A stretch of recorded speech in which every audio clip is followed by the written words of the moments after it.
Hello, I'm Casey Kasem, and you're listening to John Santo's The Radio on the Strong Island Radio Network. Here's your host, John Santo.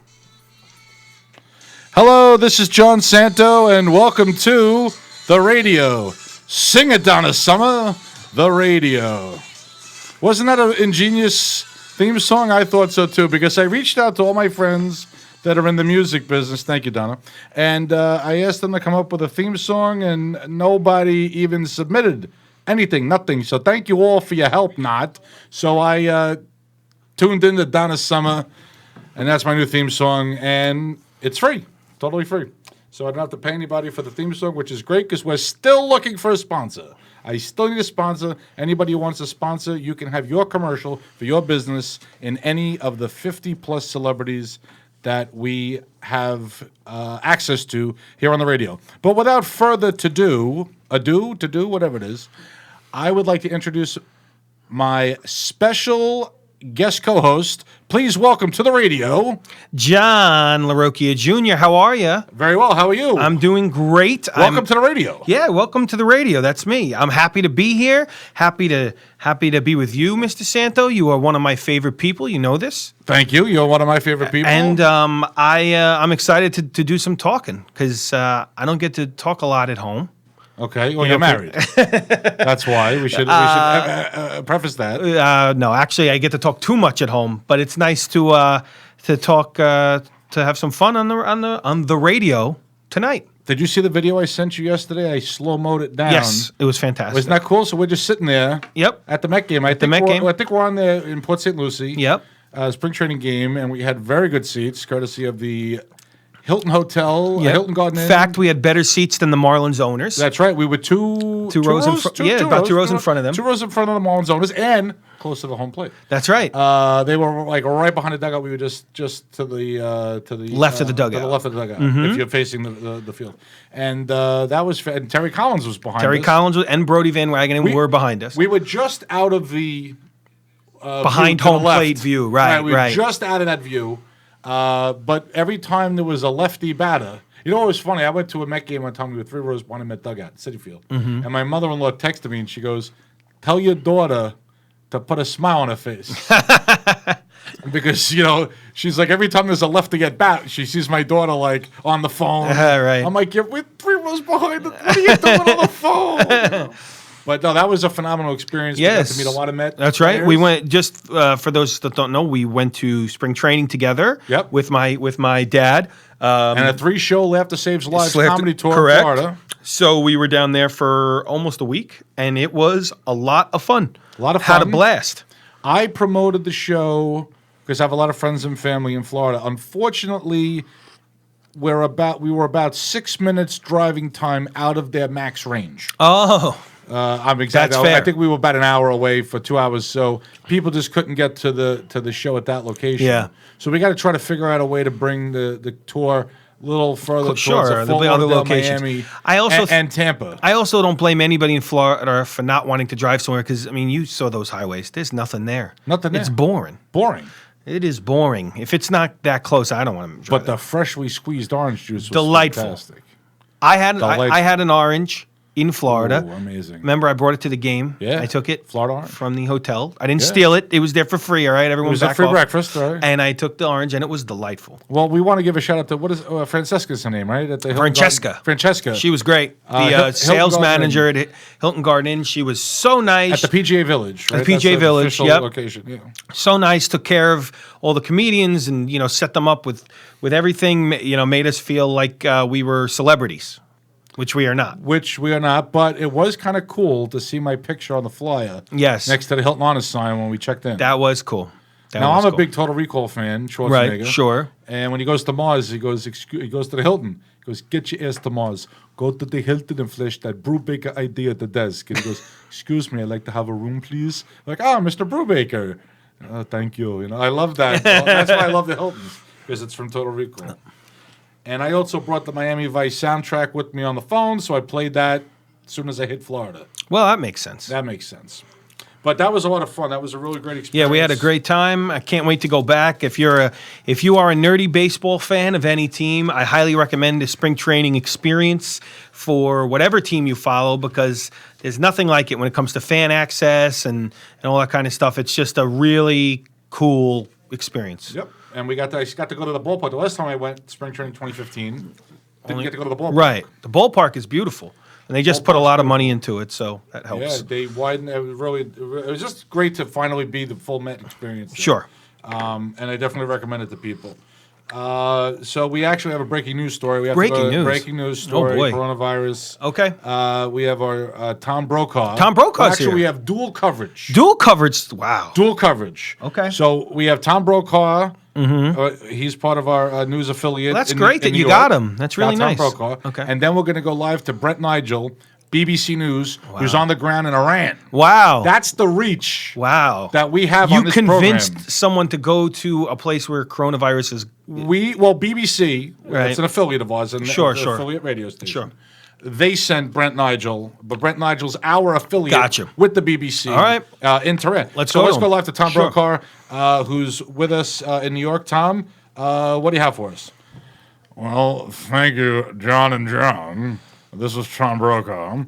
And the coronavirus, fact or fiction? Well, it's a fact. In fact, the CDC just released the latest figures, and the mortality rate, and this is actual news, not fake. The mortality rate worldwide is 3%. In China, it's as high as 5%. Not a big difference, but significant, because the original mortality rate was more like 2%. For comparison, the United States is at about 6%, but with a very low number of cases, about 102, with 6 fatalities. But for contrast, the flu, and it's John and John, I don't know if you've heard, but a lot of people are comparing it. Well, we lose more people to the flu. However, the flu's mortality rate is 0.1%. So coronavirus is several times, 10, 20, 50, 60 times worse in terms of good math, Tom. Mortality. Thank you. It helps to have a good producer. Yes. And your notes. Yes. So that is what's happening, but that is the difference mainly in the mortality rate. And also the flu incubation period is 5 to 7 days, where coronavirus is 2 weeks or 14 days. Do you mind, Tom, if I cut in for a second? If you have any questions, sure, I do. Absolutely. Should we be panicked, Tom? I think at this point, yes. No, I'm kidding. We shouldn't be panicked because, like I said, there's a very low number of cases. What's interesting about the flu, John, is that people can have it for 14 days and not even know they have it. Right. And that is, I think, the fear. I think the main reason why the doctors are skittish is that the flu has been around for 500 years or more, and the coronavirus is new. It's a new disease that's not fully understood, and the flu has a vaccine. There is no vaccine, as of yet, for coronavirus. Well, Tom, here's an interesting fact. I actually work for a company called Clinical Trial Media, and this is real. And I'm actually a copywriter for them, but what we specialize in is we enroll patients for clinical trials. We work with pharmaceutical companies, sponsors, CROs to enroll patients into the trials. And you'd be happy to know, Tom, that the clinical trials have already begun for coronavirus. And there's a lot of companies, I believe Gilead's one of them, that's hard at work on it. And, the hope is that obviously this isn't going to, I know there's panic now, but the hope is, within the next year that they will have something. Mm-hmm. And they're already doing different testing with different medications that were used for AIDS trials back in the day that may have not worked for AIDS, but they're using them for, this is not, I didn't find this out through my company. This is something I read on my own, this part. But that they're trying to utilize now, and they've seen some success. I think that it's always very common to panic and get very, very nervous when there's something scary out there.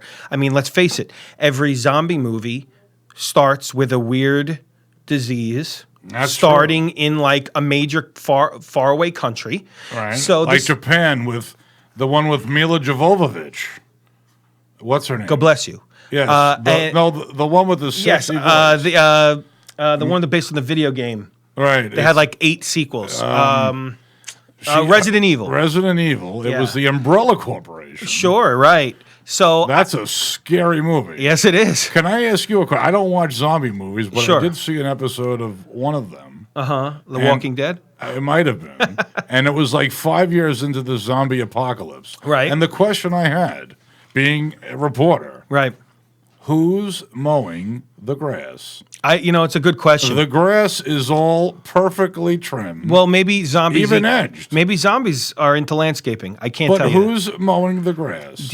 That's a very good question. And now I'm gonna be one of those guys again that gets a little nerdy. But one thing that they always, in any apocalyptic movie, they always say about they always end up having somebody like suck out the gas of a car, Right. and the truth of the matter is, and I'm sure you know this, you're a very smart man, that gas, Very smart. That gas would eventually become unusable after a certain period of time. That's correct. So it doesn't really matter if you're years into the future, you couldn't even. Although I will tell you this, I found an old gallon of gas, no stabilizer. I put it on my lawnmower and it started. So I think a lot of them are full of shit. Jeez, Tom, once you're off NBC, you just feel like you can go what? crazy. I just don't care anymore. Right, I get it. Well, I just want to wrap up my saying about the coronavirus is that yes, you be concerned, but here's an idea, people, and a lot of people have been saying this: wash your hands, okay? Wash your hands. Be careful touching your face after touching something like a doorknob or something, and let's not freak out. The mass hysteria thing is what makes everything so much worse, and I think that we need to just take it easy, take care of ourselves, take care of everybody around us. Like I said, wash your hands, be smart, and check the CDC website. And check the CDC website. And by the way, if you really want a very entertaining and informative piece about where we stand with coronavirus, I recommend that you watch, if you have a chance, if you can watch John Oliver, Politics Aside, whatever. He did a fantastic rundown of everything on his show last night. So if you can access that, however, I would watch it because it's very informative, very funny also, but very informative, and I think will give you a better understanding. Well, thank you for that, Mr. Tom Brokaw. And Tom, it was a pleasure meeting you, Tom. I'm sorry to cut in on your breaking news as much as I did. This show is unique in that we like to have a variety of opinions. And Tom, why don't you ever open your mouth wider? Because I feel like you could probably get I'm having a hard time doing that. Okay, that's fair. It's basically wired that way. So. It basically is, isn't it? But we have breaking news. We have going to our BBC affiliate. Oh. Brent Nigel, who's on the ground in Tehran. Oh, my where gosh. a very large outbreak of coronavirus in Iran. And let's go live. Let's check in with him. Brent Nigel, BBC News affiliate in Tehran. Brent, it's John and John, the radio. You're on the air. Hello, fellas. It's nice to be with you. We're here on the ground in Tehran, where a very large outbreak of coronavirus has taken hold. And we spoke to some people on the street, namely this man who didn't want to be identified. He says, where are the drugs? Why has the government done nothing yet? And that's basically been the sentiment. We usually find somebody that speaks very loud and quickly in a foreign language, and we use our British accents to interpret what they're saying, and then we repeat it several times. And you'll see that mostly on foreign news services. Isn't that true? What Brent brought up? It's like you always see the guy yelling. Sure. Then they're like, and then the translator's like, the guy's like, and the guy's like, he says, where is the government? Like, they're very calm. So it's amazing that Brent just picked up on that while we were about to. I'm going to be honest with you. Brent's borderline racist. What do you mean? I'm just kidding. I heard that all the way here in Tehran. Jeez. Oh, boy. I don't know if I want to be associated with Brent anymore. Well, I mean, that's true. That's how they talk in those places. No, of course. I get you. I don't know what the hell he was saying, but Brent speaks Brent's like very 25 smart. languages. Brent That's what we is- have. Brent is very we sent Brent to China. Why and he was- isn't Brent doing like the I think we lost Brent. I bet you the Iranians cut the feed. why isn't Brent doing the narration for like the Earth shows? He does. Oh, does he? Yeah, he does it with Morgan Freeman. Does he really? He does. Oh, I didn't. I didn't know that. I was like, that voice sounds so good. He's got that, like, not the London voice, but Right. like that. It's a very intelligent sounding high, voice. Yeah, that kind of British accent. Yeah, so that's very interesting. Well, I'm glad we checked in with him. So speaking of documentaries, I was in a documentary Yes, you were. about Trump impersonators. That's called right. Making Comedians Great Again. It was on Newsday. Right. And I learned just by reading Newsday, going through the website, it was nominated for an Emmy. Nominated for an Emmy. A flippin' Emmy. Was it for nominated? What was it? Best Supporting Actress? Me? Yeah, it was No, a- not oh. actress. Oh. It was a documentary. Oh, I was it was the best 1/3 of the subjects in a Gotcha. documentary. Now, do I have to win the Emmy to get out of jury duty and get the short line at DMV? Or do I have to just be nominated? Do I still get the celebrity services? John, I would test? pay anything to see you walk into a DMV holding an Emmy and try to use that as your excuse. Well, The people behind the counter would probably make you wait longer. But like, so one of my friends is a comic, Mm-hmm. and she was online at DMV. I'm like, go to the celebrity services counter and try. You know, would they make Jennifer Aniston and George Clooney wait online? You I know don't what? think so. I think they would because they don't give a crap. You know, they're gonna just George Clooney. Okay, wait online like the rest of us. And like, I want somebody to walk me to the gate. All right, on the plane. Oh, speaking of the planes, all seriousness. What I don't understand, because I saw this on my flight, is these people bring these large bags and the carry-on 22 by 14 by 9 is the largest carry-on, and then under the seat is 36 linear inches, 17 by 13 by 8. Everybody knows that for sure. Just look it up. It's on the JetBlue website. You think Sure. I'm a genius? Sure. I think I measured? I think you are a genius. So Find out what it is. They're delaying these flights. Actually, there were a lot of nice people on my plane coming back from the trip. we It was had nice. a lot of nice people as well. We had a emotional support dog that was sitting Oh. next to my dad. Oh, I saw that. That was a rough flight. See you tomorrow. Now, you said Steve Gelbs was on your flight Steve back. Gelbs, But Mets, he was Mets on- reporter, and then he was back like 2 days later. I guess he's got to go back and forth. He has a wife, I think, and a kid. I'm pretty sure, a baby. I'm Yeah, almost so I positive. guess they're not really maybe down there for the month. No, I think They go back and forth. I mean, maybe it was his only trip back. Maybe he just figured he had a day or two off, and he wanted to see his family. I I know how don't that blame him. works. Why they don't show that many games on TV? Only home games. Only home. Only yeah. home games do they show. That's interesting because they really can't get the camera there. So now let's talk about Well, why don't you tell us a little bit about your Endeavor? big endeavor into the entertainment business? No, I wouldn't say big, but an It's attempt. huge. Don't It's be mad. huge. It's huge. It's huge. You've It's got like 10 terrific. billion viewers. Yeah, right. I wish. It's terrific. And it's actual horse comedy. Actual Horse Comedy is what I'm here to discuss. That is Actual Horse Comedy. Actualhorse.com would be our main website Now, there. the first question that people are going to ask, name? How'd you get the name?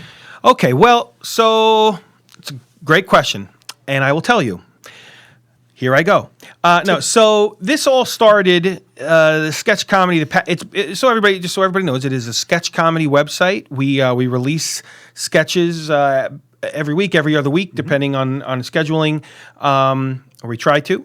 And it all started with college. I went to Marist College, and I met a guy named Ryan Cowdrey there. You know, we met we actually had our first class together, but we met through the television station. Okay.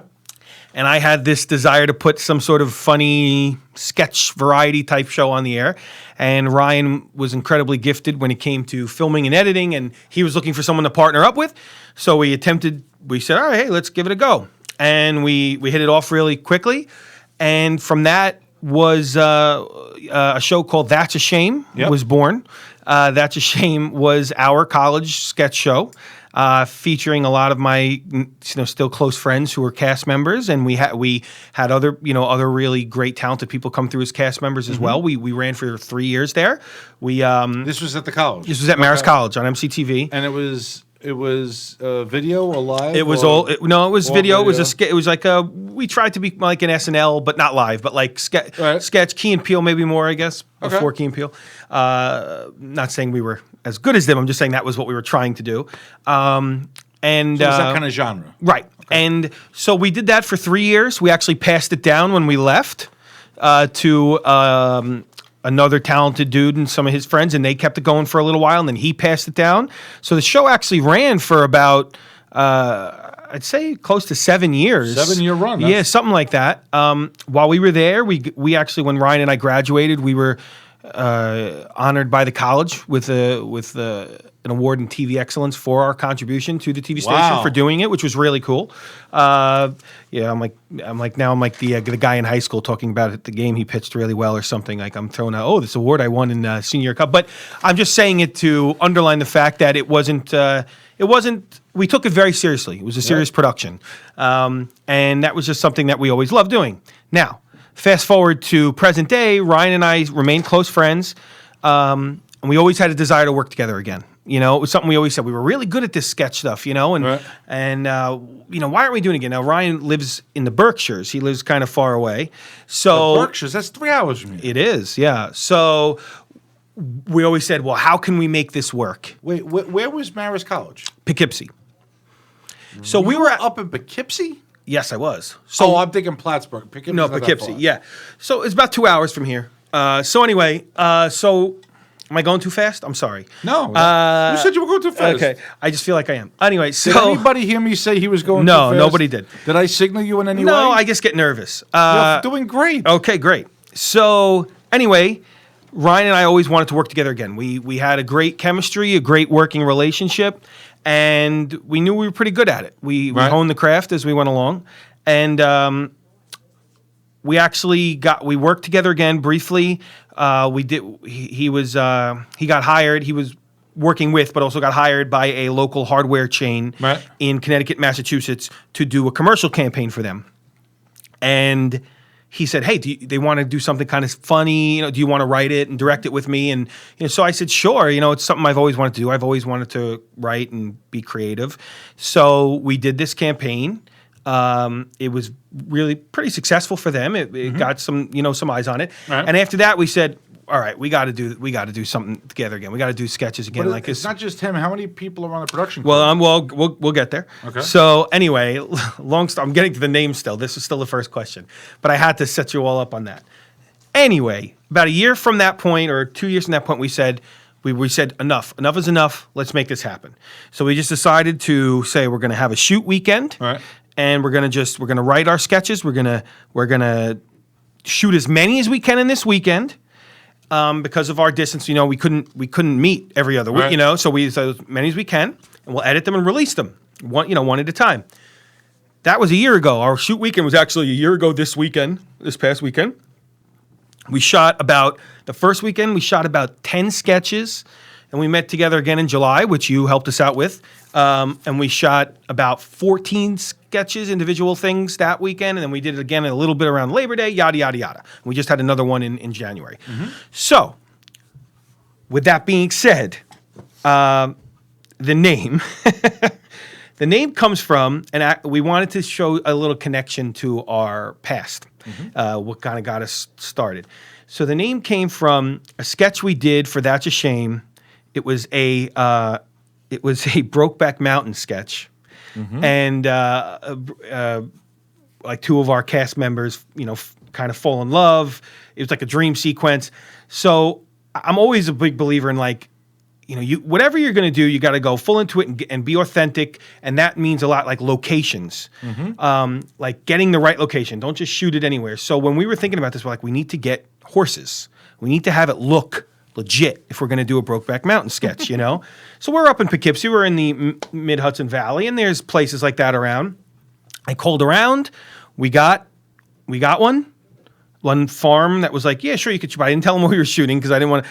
We go down there, and then we start shooting a little bit, and the owner says, "You doing a Brokeback Mountain sketch?" And we're like, "Yeah." And he was like, "Oh, this is funny." It was all in good taste. It was nothing offensive. It was, Right. I'm not a big believer in that type of humor. So it was all in good taste. It was all fun. It worked out great. And then when we're watching the footage back, we're like, we're looking at it, we're like, this looks so legit. Like, it looks great. Right. So we just kept cracking up. We're like, I cannot believe we got an actual horse.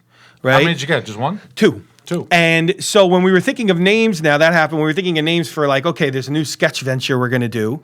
Like, what's something that connects to our That's a Shame days that signifies a great memory, or, you know? So I said, I don't know if it was me or Ryan. We said, what about actual horse? And it worked out. It's had a good flow to it. Right. Be easy to put on social media, easy and website. It's a nice story, like exactly. The roots, so people exactly. ask. Because it's you got to ask where you come up with a name. Sure, like that. and I'm sorry it took me so long to get there, but yes. Yep. So it's a basis of our old sketch show when we were kids. So how many people just to move forward for the audience, because they're trying to figure out like what this is all about? How many people are on the production crew? So right now, when you talk about production crew, the people that aren't on the camera, how many people aren't on the camera? All right, I'd say we have every shoot we have about 2 to 3, but Ryan is the only mainstay. Right. Ryan he has his own production company. That's what he does for a living. Right. His own company called Clayson Creative. He makes commercials, and check him out. Check out his website. I mean, he's so talented. Say the website for it. It's ClaysonCreative.com, I believe, but just type in Clayson, CLAYSON Creative on Google, and you'll find it. That's his business, his company, and so he has all the equipment. Right. You know, he has, I mean, everything. We got drones, we got, tracking equipment. I mean, it's a very, very legit, serious production. This is not just iPhones. That's what we wanted to say. When we started this, I said, look, everybody and their mother is putting funny things on the internet, right? Mm-hmm. Everybody can do that. I said, but the way that we're going to separate ourselves, hopefully, is in production quality. Yep. We want it to look the best. So anyway, Ryan is obviously always on the camera. But we have a rotating group of guys who will work sound with the boom mic and do some other things. Right. But they're usually guys that will be in sketches. It's like our core team, I'd say. It was not a production crew, more as a team.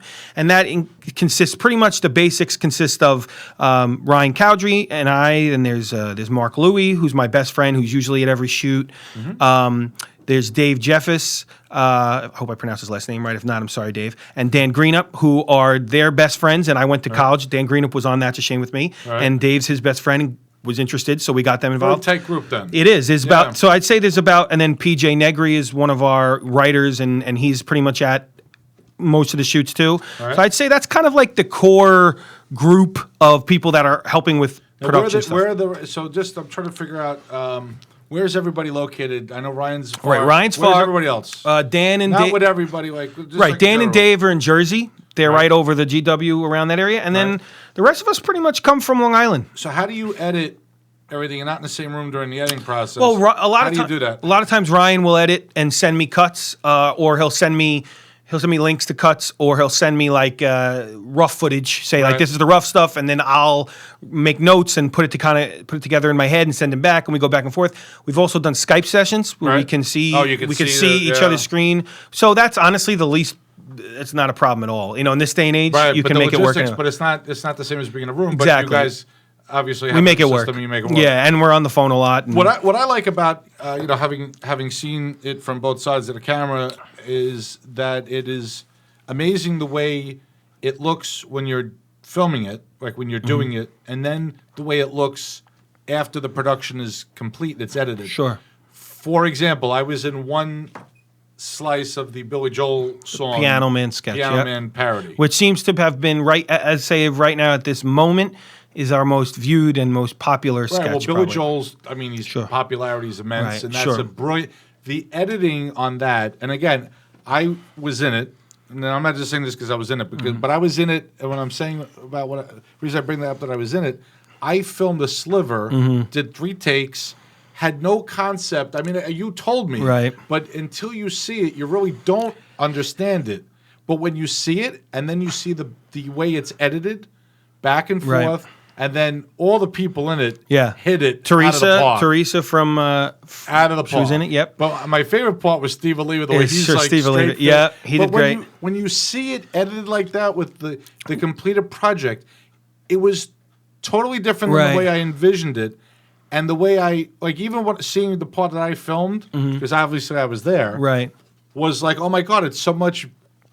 Well, it's so amazing to see. All of it like on that point, again, I have to. I know I'll probably say this a lot tonight throughout, but that starts first and foremost with Ryan. I mean, Ryan he's gifted. He's really, really good at what he does. So that's that right off the bat. When you have somebody that talented already taking footage, you're already ahead of the game. Right. But a lot But you also had a brilliant script. Yes, a brilliant concept. And what we do. That sketch was actually written by Dave Jeffs, who came up with the concept and he came up with the basic outline. He wrote a lot of those lines. But the concept is brilliant. It is. It was great. It was a fantastic idea. And the thing, what we really promote a lot with Actual Horse, at least so far, is, look, it's very, very hard to write a script, a sketch script, word for word, the way that they would do on SNL or Key and Peele or whatever. That's a real production with real money. It's very, very hard to do that. Now a few of us obviously try to do that as best we can. We try to write our sketches. Wait a second, back up. That Piano Man bit was as brilliant as any pre-filmed SNL skit that I've seen. I appreciate that. And the production quality was equivalent. And because it's brilliant. What I like about it is that you've been hearing about these people in a song for years. Right. You don't know who they are. Right. Now you know who they are, and you attach some ridiculousness to all of them. Right. It's brilliant. Right. And it was so funny. I was in tears. Right. Well, I appreciate that. Watching this. It's Yeah. that funny. It's gut-wrenching. Go on to Actual right after the show is over. It's called Piano Man Reunion. It's a sketch checking in on all the characters from Piano Man, essentially. Brilliant. It's brilliant. What I like about it is that you've taken things like that we've known all along. Right. Like, it's kind of like what I did with Bat Trump. Right. I do Donald Trump as Batman. Right. And I do Donald Trump as if he was in the Batman movie, like, Vicky Vale, not too bright, that Vicky. Right. I told her to get in the car. She goes, which one? I don't know, maybe the one that looks like a bat, because I'm dressed like a bat, So I like taking the ridiculousness out. Now, I have a question for you. Sure. I have a couple of skits that we talked about, actual filming ones. Right. But I also have ones where they're too involved to be filmed, I think. Like, I have a Sopranos, Star Trek, or Star Wars. I don't know which one I'm going to do. That would have to be animated, I think. I want to make that like a cartoon. Yeah, I mean, that's a whole different ball of wax. That's a whole different ball of wax. We don't have that capability. I mean, how would I try to get that made? I mean, you just need to hook up with an animator, somebody that knows an animator. I mean, we have like little animations and things, but for comedic effect, we can't do any animation. But you probably, I mean, that's something where you need to call around, ask around, and find someone that knows an animator. Because I did one with the little figurines from I think on my iPhone.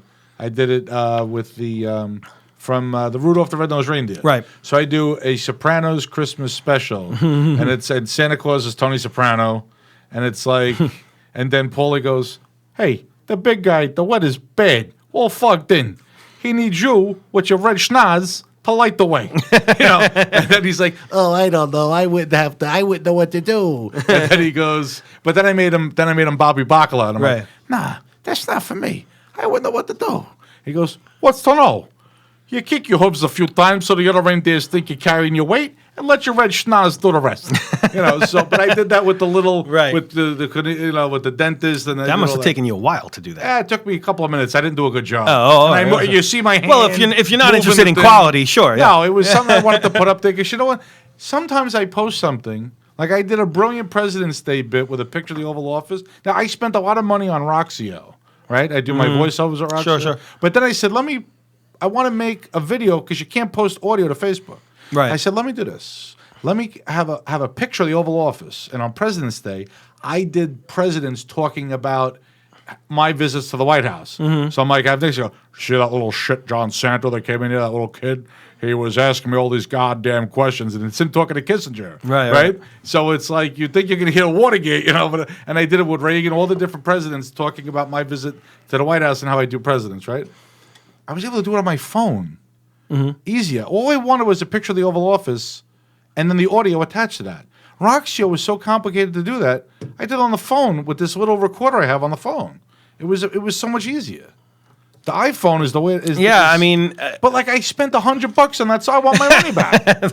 well, call up the good people at Roxio and see what they have to All say. I got to do is get a blue mic into my phone, and I'm in business. I got the whole computer set up at home with the blue mic. I got to get a blue mic thing that goes into the phone. You know what this interview is quickly turning into? What? You complaining to me about technology and me just going, yeah, I don't know. You know what the problem is with you millennials? Get on that internet thing. I don't know. I just this phone doesn't work. Well, can I get my money back? Now, I don't know, Grandpa. Can you? Oh, hey, Grandpa. oh, hey. So thank you, John, for coming in. I'll be doing the rest of the show. So no, well, I'm setting that up for this. Go.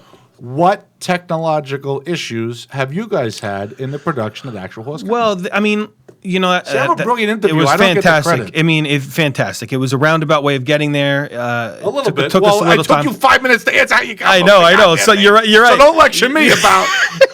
Yeah, I'm very High five. high five. I'm very quick to answer questions. I'd say honestly the biggest production hurdles that we've had have been and kind of what I was alluding to before about finding that farm is locations.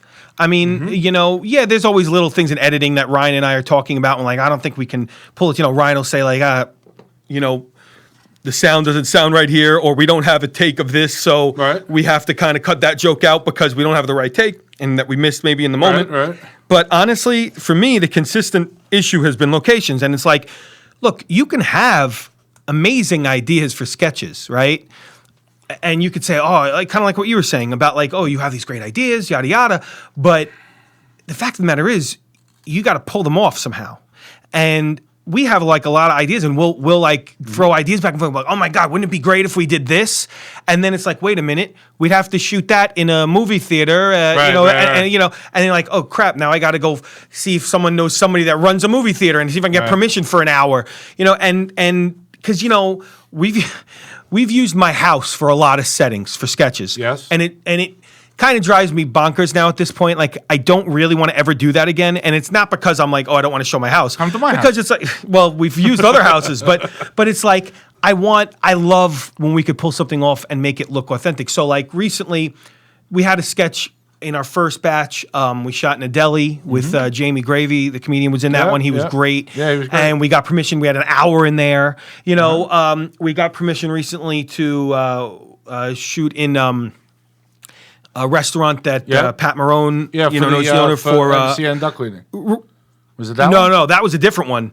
No, for our sketch, we're doing a spoof. Hasn't been released yet, but it's a sketch about a diners, drive-ins, and dives episode that goes wrong. Oh, cool. Yeah, so we shot in the kitchen in this one place. So it's like, but you got to pull favors, you got to ask, and that to me has been the biggest struggle because we have, a weekend, maybe 3 days to do a whole bunch of sketches, and we need, you have an hour here, and now we're driving. Before that restaurant was on the North Shore, and then we had to be on the South Shore. For time. It was crazy. Yeah. So now, what successes have you had? Like, what is an example of where you thought something might have been a challenge, and all of a sudden it's like, that wasn't as hard as it. That's like actually that? Honestly. Most of the time we needed a location, and then it like works out. It works out. Like I'd say that the thing with the Guy Fieri sketch turned out great. We recently shot part of a sketch. Actually, Mepham High School was really nice, letting us use an office and another. And I was worried about that. We had an hour for that, and it came out great. So to be honest, most of the time it comes out, amazing, and everybody's on board. And just something I wanted to get back to from before, really quick, when you were asking about the crew and stuff and scripting. It's like we outline a lot of these sketches, but not every sketch is written word for word. Like Curb Your Enthusiasm. Very much. Right. We have some that are word for word, but a lot of them aren't, because I'm a firm believer. I love improv. I love kind of getting off the cuff stuff. I will say in this scene, this is what we want. I want you to say this or something like that. Yep. But then I like to see everybody play in that zone, and as a result, production can be a little daunting, especially for people that haven't, even like when you did it, I didn't give you an exact script. I said, look, I want the manager to, you have to hit this, and this, and then, kind of just riff. And we just did it until we got exactly. it. Exactly. And it's not always, and that's a hard thing. But what I'm so appreciative of is that everybody that has helped me, and there's a lot of Long Island comics that have come down. Like I said, I mentioned Jamie Gravy, Yep. Megan Friend has helped a lot of, obviously Pat Marone, Steve Levy, my dad, of course, John Larocchia. What's amazing, Frank Fiala, what's amazing is they all buy in immediately. You know, they're not getting anything out of this besides hopefully a funny thing they can show. Right. They all trust me amazingly. So I'm the only one that you've paid? Yes, that was it. But that was more to get you to go away. So that was no. But you know what? They all trust me, and they look. My vision, like I was saying, you were saying you had no idea what was going to happen. My vision is it's a Piano Man sketch. Right. We never and trust me, you're going to be a piece of it. Well, and, no, blah, blah, blah. it's And everybody buys in, and that has been so wonderful since we started. Well, this is Actual your Horse. project, and we're there to do what you want Right, us to do. and honestly, everybody is like, yeah, sure, I get it. And I'm sure there's been plenty of times in their head they're going, what the hell is he talking about? How is this going to work? No, but they do it, I never you know? thought that, but it's not that you didn't explain it right. You explained it well, but to see it actually completed, Right. that was the difference. Because I get Right. to see every piece, and then it's like And that's the you thing. just gotta And see now that we've bit. released a bunch, I think people, especially now that want to be in them, like I know we recently shot some with Jack Cloonan, another Right. comic who was wonderful in the sketches. You know, as we get newer people, I think that they buy in more easy because they Right. see what our editing and production value is like, and they go, Once- okay, you're telling me to say this. I believe you that it's going to go somewhere, you know? So that's been nice. once is a tangible thing to see. Exactly. Then some people get Exactly. get it more easily. I Sure. should say. Before we wrap up to go to sports, is there anything else you want to say about Actual Horse Comedy? I just want to thank you for having me on, for doing this. I'm really glad to talk about it. So I just want to say a few little pluggy things. Yep, absolutely. We will have we just released 2 new sketches the last couple weeks. Yep. The garage sale sketch. Highly recommend watching that. Pat Marone was in that one, and you know I'm very proud of the sketches that we have coming out. That was also very much like the experiences I've had. Exactly. When I helped Yes. So that you nailed that. And one. so what we try to focus on is just things that everybody can kind of relate to or connect with, find some humor in it. I do a lot of stuff about. I have a 3.5-year-old, so there's some sketches that are parenting based. Right. There are sketches that are just very Curb Your Enthusiasm-y. I'd say just scenarios. You know, the one I was mentioning before, Jamie Gravy, was about like the deli guy who never gets your order right. Why is that? You know, that kind of a thing. Right. So we're really trying here.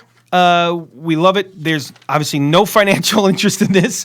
But that's now. As soon as that YouTube channel hits, you're going to be making millions of dollars. That would in be advertising wonderful. revenue. So, well, plus you're also plugging it on the number one radio show on this network at in this time slot, right, on this day.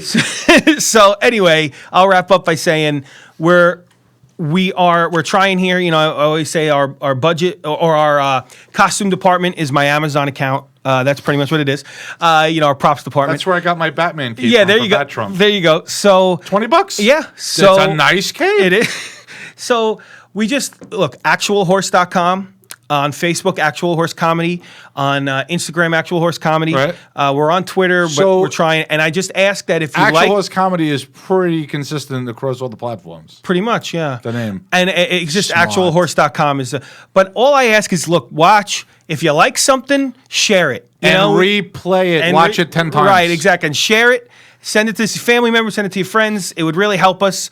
And, you know, we got a new sketch coming out it's Thursday. Thursdays is when we release them. And, thank you for having me on to talk. I really appreciate it. You're very welcome. And to quote Michael Bloomberg, if you like something, like something. Exactly. Because people don't hit the like button. I've had people come to me, yeah. and I'm like, they're like, oh, I love this. I loved your Bachelor. Hey, look. I didn't even know they watched it. You know? Right. So I wish there was a way to know who watched the damn thing.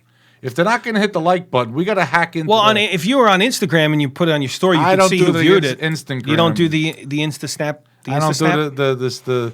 I thought it was Pinterest and Instagram. Yes. Instantgram. You thought it was, and now you know. Back to you asking about how to record something on your phone. See, it all connects. All connects now. See, I circle back, but we do have to go to sports. Sure. And we have Mike Francesa joining us. Oh, good. News. He's my favorite. First of all, it's an honor to be back on the radio because I lost my show. Okay. I lost it. Okay. I lost it. I do a half hour. Okay. I don't know, John, if you heard about this. You were down at Mets spring training. Okay. This buzz Okay. happened, and I don't know about this on anybody because I called the Mets. And the Mets pick up the phone. When I call, they pick up. And apparently, the Yankees have inquired about a trade for Steven Matz. That's not happening. Not happening. So Mike's a ridiculous rumor. Mike, take it easy. But we have to talk about it. Go back to your house in Manhasset and leave us alone. I don't live in Manhasset. Where is it? Do I live in Manhasset? I think he does. I think I do. Yeah. I don't remember. Wherever it is. No, Sison lives in Manhasset. He's the best. Beaumont lives in Manhasset. But first of all, this is a ridiculous trade. A ridiculous. Yes, it is. Because what would the Yankees be willing to give up? So they need starting pitching. Let's be honest. After they're in, especially Severino go down. But I just they need the starters. I'm a strong believer, Mike, in depth. Depth. As you a Mets, can never have enough. They have 6 pitching. viable starting pitching right now. You always end up needing 8 or 9. Always. Do not trade anybody, no matter how unhappy. Well, how many pitchers on average start for a team in a season? I don't know off the top of my head, but I'd say 8 or 9. I think you're right. I'd say 8 or 9. I think it's about 8 or 9 pitches.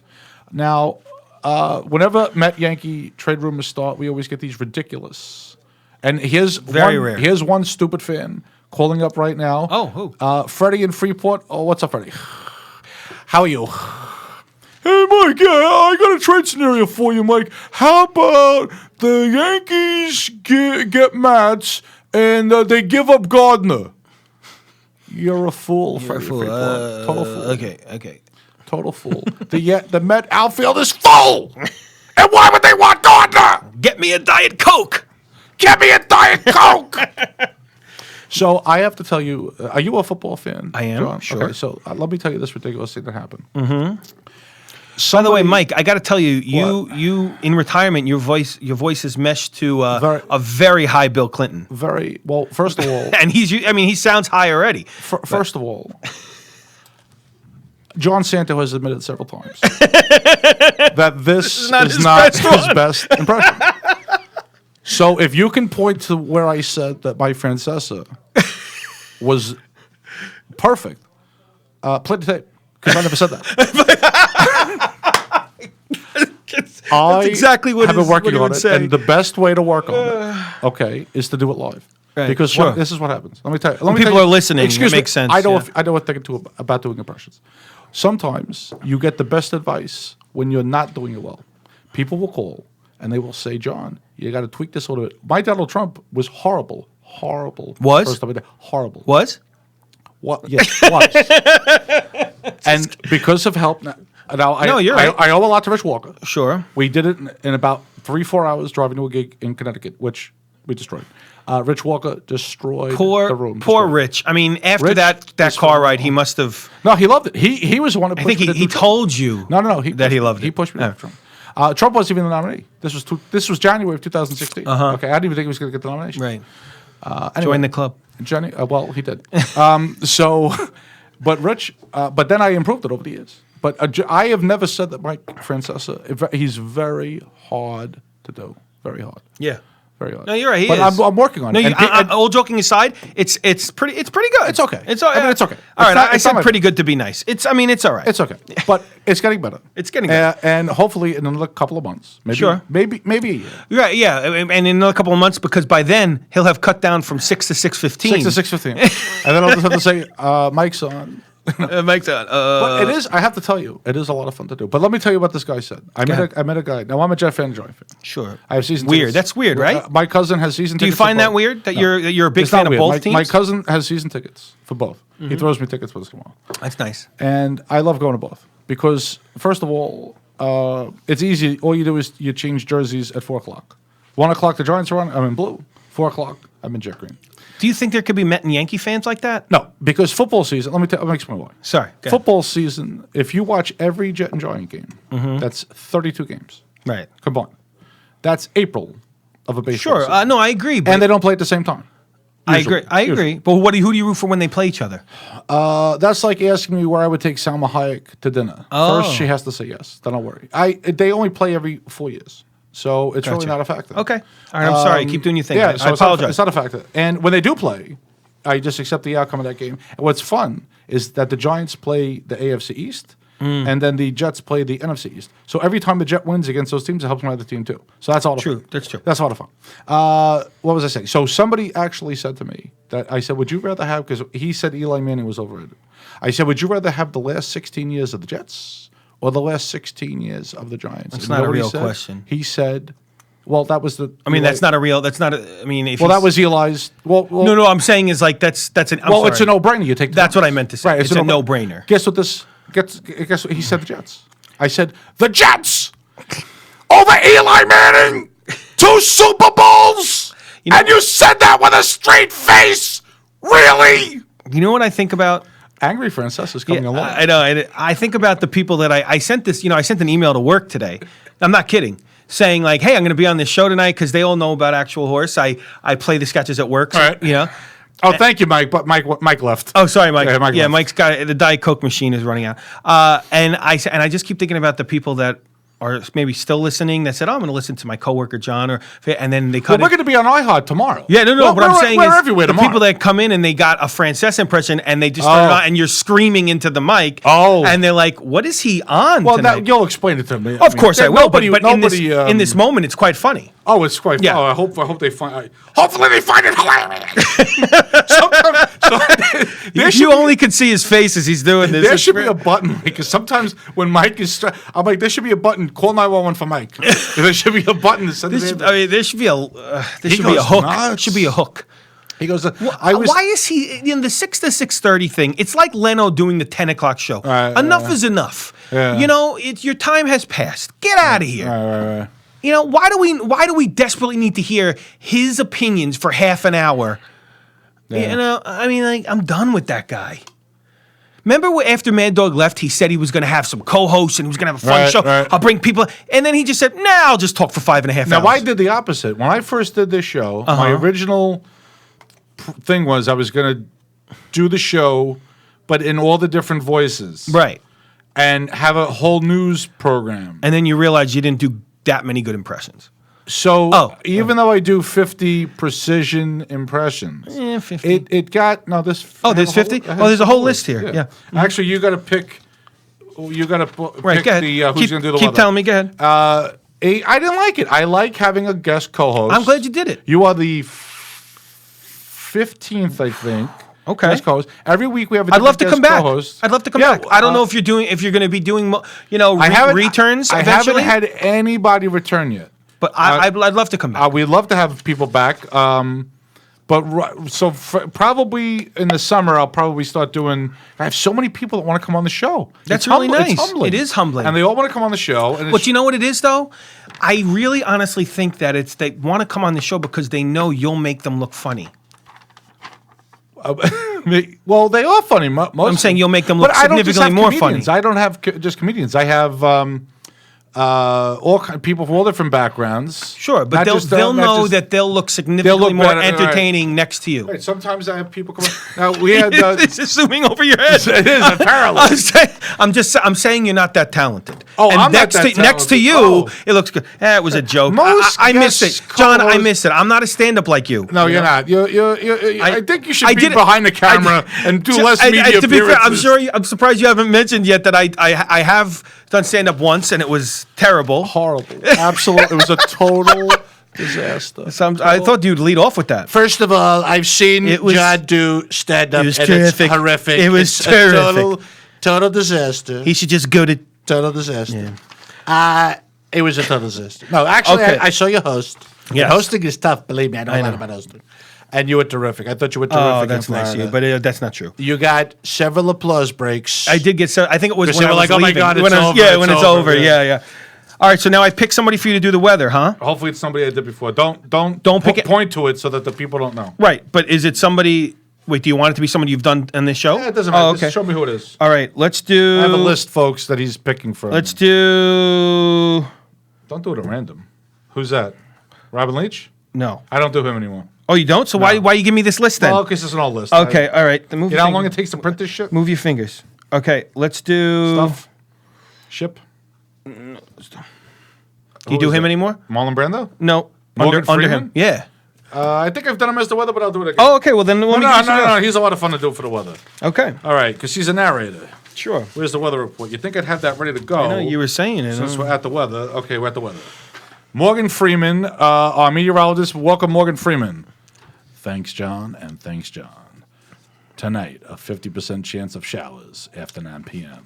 If it's raining, there's a 100% chance. Cloudy with a steady temperature around 46, southwest wind 7 to 16 miles an hour. Tuesday, showers likely after 4. Mostly cloudy with a high near 53. Same thing for Tuesday night, low around 44. I'm Morgan Freeman. That's your weather forecast. Now do the Morgan Freeman impression. That was Morgan Freeman! I hope Bobby's sound levels didn't shoot off the charts. Dude. I love busting your chops. You're a good man, Mr. Santo. So the stock market. Oh, The stock market was way up today. my son's college fund, non-existent anymore, I think. When you No, I'm just buy kidding. more. I'm just kidding. Buy more. No, he's got plenty of time. Now he's fine. We're good. The, I actually checked it today. You talk about that. So there was a stock that was making a vaccine. I bought Right. it, and then I'm like, ooh, it shot up. I made 46% in 2 days. And then I sold. sure hope the vaccine works. No, I don't know. I have no idea. It was like one of those stocks that was just speculative, and then I got out, and then it crashed. I felt like Gordon Gekko. I timed it perfectly. Now, there's another stock, I think Codex. I didn't buy that one. That stock in January was under $1 share, I think 94 cents a share. Shot up to $18. Hey, you want to know something interesting? 2,000%, I think, at one point. Disney dropped 23%. Buy it. And I'll tell you what, Buy it. it partially was because the CEO stepped down a week early. Right, buy it. Do you know why I'm telling you this? Why? Because my friend that's a financial advisor texted it in our group chat today. Right. And I sound smart saying it. I had no idea. But now I doubt he's listening. But I'll Buy the I stock. sound very If smart. there's a lot of stocks that are down significantly from their 52-week high. They're at their 52-week lows. Right. I bought Norwegian Cruise Lines, and I bought a couple airlines today. They're all very low, but the I fundamentals bought, are solid on those companies. I'm going to tell you, you know what's coming back? Rolodex. I'm going to buy some. Rolodex? Yeah, I'm gonna buy You some. think so? Yeah. With the card catalog? Yeah, that's going to come back. That's the stock I should be buying. You work on recording on You your know what's phone. nice about the Rolodex? It's easy to get rid of a person. You don't have to go delete. You just pull the freaking thing out and throw it in the shredder. That's true. That was the good old days. And you right. know what we lost also with the phone? When you hung up With the phone, when we I had lost- the phone on the wall, first of all, you always knew where it was always charged. I don't have to look around the house It to was find, always to find a charged. dead phone. When you hung up on somebody, you had authority. It had meaning. It had meaning. It had meaning, yes. Because they heard for a microsecond, Right. that bang. Right. We don't have that anymore. We don't anymore. Okay. Now, You I think Mr. Producer is signaling we are on a hard stop. We are on I a wanna hard thank stop. John Larocchia. Thank you for from having me, Mr. Actual Santo. Horse Comedy. Actualhorse.com. Check it out. Thank you for being very informative and I for giving try. us an inside look into Of course. what pleasure. you're doing. And we'll have you back in on some sketches. Got some ideas for you. I can't would wait. Love it. Love it. There's a lot of things going on. Stay safe, folks. Wash your hands. safe. Keep the coronavirus out. Yes. And that wraps up another edition of The Radio. Robin Leach, close it out. Stay classy. Thank you so much for tuning in. I'm your host, Robin Leach, for John Santos, The Radio. Caviar dreams and champagne wishes. For those of you under 40, that's No, an where we're supposed to impression. cut it. Oh, is that it? That Oh, was the. okay. And we're just like in Wayne's World, and we're clear.